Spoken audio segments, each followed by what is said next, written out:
আসসালামু আলাইকুম। আজ আপনাদের সামনে নিয়ে হাজির হয়েছি সবার খুব পছন্দের একটি খাবার, খাসির মাংসের পাতলা ঝোল রেসিপি। দেখুন এখানে কতটা সুন্দর লাগছে আমার রেসিপিটি। চলুন আমরা কথা না বাড়িয়ে মূল প্রসেসে চলে যাই রান্নার। দেখুন আমি এখানে 1 কেজি পরিমাণ খাসির মাংস নিয়েছি। আমি এখানে একটু ছোট সাইজের করে টুকরা করে নিয়েছি। আপনারা আপনাদের পছন্দ মতো কিন্তু টুকরা করে নিতে পারেন। এবারে আমি এটাকে ম্যারিনেট করে রাখবো। আমি এখানে 1 চামচের একটু বেশি আদার পেস্ট দিব, আদা বাটা যেটা। আর আমি এখানে দিয়ে দেবো রসুন বাটা 1 চামচ উঁচু করে। আপনারা খাসির মাংসে অবশ্যই আদাটা একটু বেশি দিবেন। দিয়ে দেবো স্বাদ অনুযায়ী লবণ। লবণটা আমি আমার টেস্ট অনুযায়ী দিয়েছি, আপনারা আপনাদের টেস্ট অনুযায়ী দিয়ে দেবো ছোটো চামচের 1 চামচ হলুদ গুঁড়া, দিয়ে দেবো স্বাদ অনুযায়ী লাল মরিচের গুঁড়া, দিয়ে দেবো 1 চামচ ছোটো চামচের ধনিয়া গুঁড়া। এবারে দিয়ে দেবো সরিষার তেল। এই রান্নাটায় অবশ্যই কিন্তু সরিষার তেল ব্যবহার করবেন, তাহলে কিন্তু খেতে খুবই ভালো লাগবে। দিয়ে দেবো গরম মশলার গুঁড়া। এবারে এই মশলাগুলি দিয়ে আমি এটাকে ম্যারিনেট করে রাখবো। দিয়ে দেবো পেঁয়াজ কুচি। আমি পেঁয়াজ কুচি করে দিয়েছি, আপনারা যদি চান পেস্টও দিতে পারেন। কুচি করে দিলে আমার কাছে ভালো লাগে, এর জন্য আমি দিয়েছি। দেখুন এবারে আমি সবগুলি উপকরণ দিয়ে হাত দিয়ে ডলে ডলে মেখে নিব। এই ম্যারিনেট করে আপনারা কিন্তু 1 ঘন্টার মতো রেখে দিবেন। এতে করে খাসির মাংসের যে একটা বাজে স্মেল আসে এটা কিন্তু থাকবে না। আমি এখানে 30 মিনিটের মতো রেখে দেবো, কারণ আজ আমার হাতে সময় নেই। দেখব 30 মিনিট পরে ফিরবো। দেখুন 30 মিনিট পরে কিন্তু চলে এসেছে। এটা আমি আমার চুলাতে বসিয়ে দিয়েছি। এবারে আমি চুলাটা অন করে দিব। এখন আমি মিডিয়াম পর্যায়ে এটাকে রাখবো। একটু পরে দেখাচ্ছি 2 মিনিট পরে। দেখুন 2 মিনিট পরে কিন্তু এটা থেকে পানি ছাড়তে শুরু করে দিয়েছে অলরেডি। আমি কিন্তু কোনো পানি এখানে ব্যবহার করেছিলাম না। আপনারা দেখেছিলেন আমি শুধু ম্যারিনেট করা মাংসটাই এখানে দিয়েছিলাম। দেখুন আমি সামান্য একটু নেড়েচেড়ে আমি আবারও ঢাকনা দিয়ে ঢেকে রাখবো 5 মিনিটের জন্য। কারণ এর থেকে প্রচুর পরিমাণে পানি বের হবে। এর জন্য এটাকে ঢাকনা দিয়ে ঢেকে ঢেকে এর পানি বের হওয়ার সুযোগ করে দিতে হবে। দেখুন 5 মিনিট পরে পানি বের হয়ে এসেছে। আমি দিয়ে দেবো 4-5টি কাঁচামরিচ।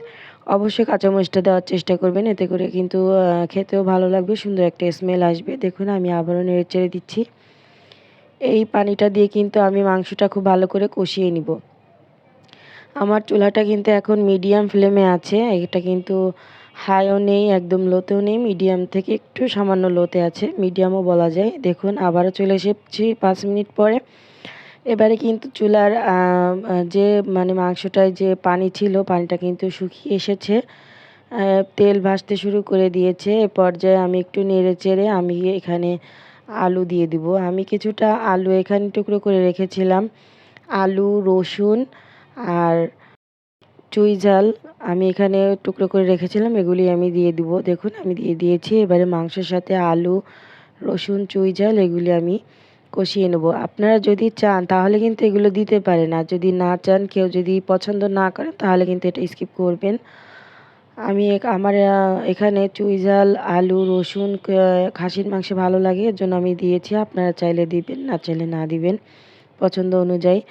এবারে আমি এর সঙ্গে এটাকে খুব ভালো করে নেড়েচেড়ে কষিয়ে নিব। এটাকে কষানোর পরে কিন্তু আমি এখানে গরম পানি ব্যবহার করব। দেখুন আমি কিন্তু এখানে গরম পানিটা দিয়ে দিয়েছি।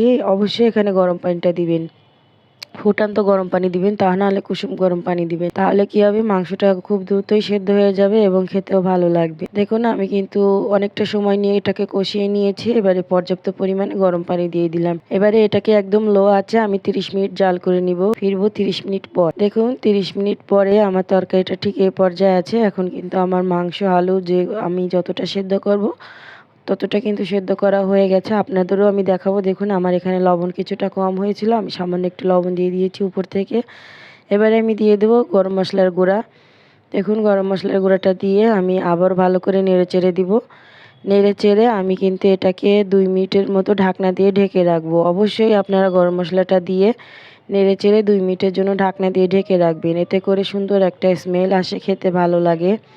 যখন আপনারা রান্নাটা করবেন তখনই আপনারা এটা বুঝতে পারবেন। দেখুন আমি কিন্তু আপনাদের দেখিয়ে দিচ্ছি মাংসটা কতটা সেদ্ধ হয়েছে। আসলে এই পর্যায়ে মাংসটা খুবই গরম, চুলার পরে আছে, আপনারা দেখতেই পাচ্ছেন, হাত দেওয়া যাচ্ছে না। তারপরেও আমি চেষ্টা করছি আপনাদের দেখানোর জন্য।